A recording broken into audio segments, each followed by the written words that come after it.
नमस्कार। आज के इस चर्चा में सीधे विषय पर आते हैं। हम एक बहुत ही गहरे और भावुक आध्यात्मिक संदेश का विश्लेषण करने जा रहे हैं। ये स्रोत सामग्री खास तौर पर उन लोगों के लिए है जो इस वक्त भारी आर्थिक और मानसिक थकान से गुजर रहे हैं। बाबा नीम करौली की शिक्षाओं पर आधारित ये विचार हमें बताता है कि कैसे अपने अंदर के डर को हराकर जीवन में बड़े बदलाव लाए जा सकते हैं। तो चलिए बिना किसी देरी के शुरू करते हैं। अब जरा इस बात पर गौर कीजिए, बाहर से मुस्कुराना लेकिन अंदर से पूरी तरह टूट जाना या थक जाना, क्या ये सुना सुना नहीं लगता? ये लाइन उस छिपे हुए दर्द को बिल्कुल सटीक तरीके से पकड़ती है, जैसे बहुत से लोग रोजमर्रा की जिंदगी में चुपचाप सहते हैं। दुनिया को दिखाने के लिए सब कुछ ठीक होने का नाटक करना, ये अपने आप में एक बहुत बड़ा बोझ है, राइट?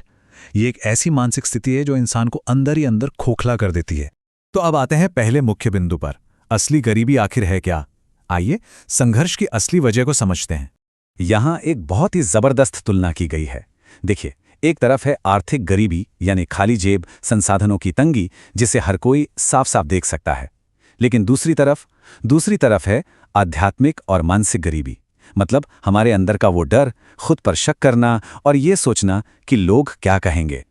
इस संदेश का मानना है कि पैसों की कमी असल में उतनी बड़ी रुकावट नहीं है जितना बड़ा ये हमारा अपना डर है, जो आगे बढ़ने के सारे रास्ते ब्लॉक कर देता है। तो सवाल ये उठता है कि इस डर की असली परिभाषा क्या है? इस टेक्स्ट के हिसाब से डर कोई बाहरी या शारीरिक खतरा नहीं है जिससे भागना पड़े, बल्कि ये हमारी वो अंदरूनी हिचकिचाहट और आत्मसंदेह है, वो छोटी सी आवाज जो बार बार कहती है, अगर हार गए तो क्या होगा? यही डर असल में हमारा सबसे बड़ा दुश्मन है। एक ऐसा दिमाग जो हमेशा घबराहट और नेगेटिविटी में फंसा हो, वो आने वाली सफलताओं और खुशियों को अनजाने में ही खुद से दूर कर देता है। आगे बढ़ते हैं दूसरे विषय की तरफ। ये कठिनाइयां आखिर जरूरी क्यों हैं? चलिए इस दर्द के पीछे का मकसद समझते हैं। मुश्किल वक्त में एक सवाल अक्सर मन में आता है, ईश्वरीय शक्ति सफलता देने में इतनी देरी क्यों करती है? बहुत मेहनत करने के बाद भी जब रिजल्ट न मिले तो लगता है ना कि शायद प्रार्थनाएं सुनी ही नहीं जा रही हैं। इसी अहम सवाल का जवाब हम इस स्रोत में ढूंढने की कोशिश करेंगे।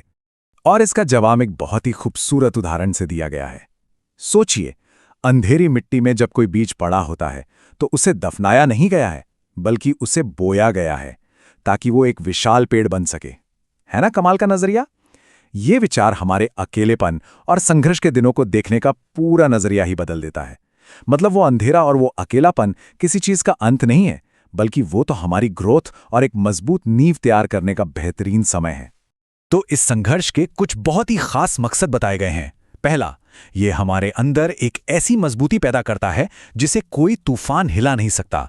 दूसरा, ये हमें भविष्य में मिलने वाली सफलता और समृद्धि को संभालने के लिए तैयार करता है ताकि हमें घमंड ना आए।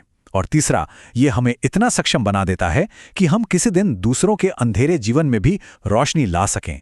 सीधे शब्दों में कहें तो ये दर्द असल में एक नए, ज्यादा समझदार और संवेदनशील इंसान को गढ़ रहा है। अब आते हैं तीसरे हिस्से पर, अपनी सोच और अपने शब्द बदलना, अपनी सच्चाई को बदलने के कुछ बहुत ही व्यावहारिक कदम। यहाँ 3 बिल्कुल स्पष्ट और प्रैक्टिकल कदम बताए गए हैं। कदम नंबर 1, ये रटना बंद कर दें कि मेरे पास तो कुछ है ही नहीं। कदम नंबर 2, ये बोलना शुरू करें कि नए रास्ते और नए अवसर खुल रहे हैं, भले ही शुरुआत में मन इसे मानने को तैयार ना हो। और कदम नंबर 3, रात को सोने से पहले अपनी सारी टेंशन्स, सारी चिंताएं पूरी तरह से ईश्वरीय शक्ति पर छोड़ दें। सच मानिए, अभाव वाली सोच से निकलकर प्रचुरता की सोच तक पहुंचने का ये एक बहुत ही सॉलिड तरीका है। यहाँ एक बात बिल्कुल साफ हो जाती है कि हमारे शब्द ही धीरे धीरे हमारी दुनिया बनाते हैं।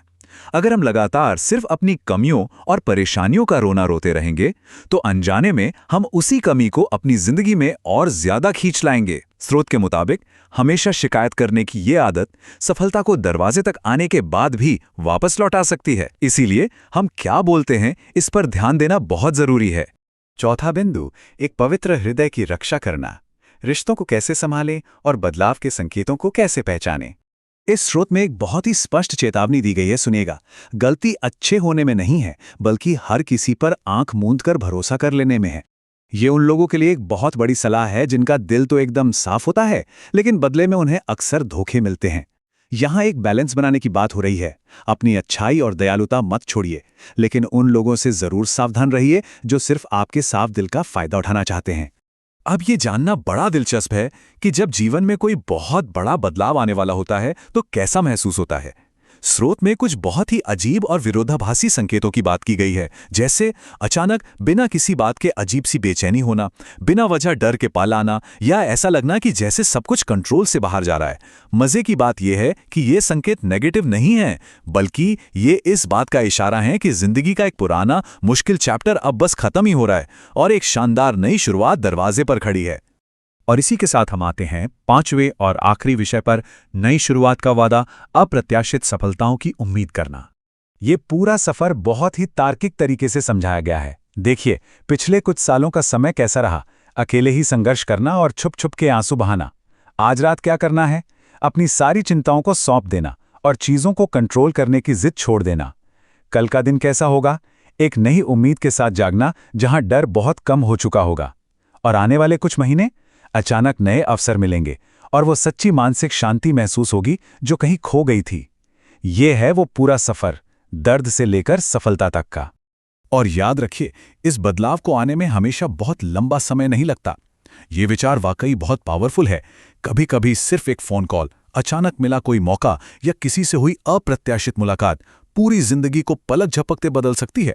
ये हमें याद दिलाता है कि एक बार जब हम अपने अंदर के डर को हरा देते हैं तो सफलता बिल्कुल ऐसे रास्तों से हमारी जिंदगी में आती है जिनके बारे में हमने कभी सोचा भी नहीं होता, और वो भी बहुत तेजी से। तो इस संदेश में आखिर किन परिणामों का वादा किया गया है?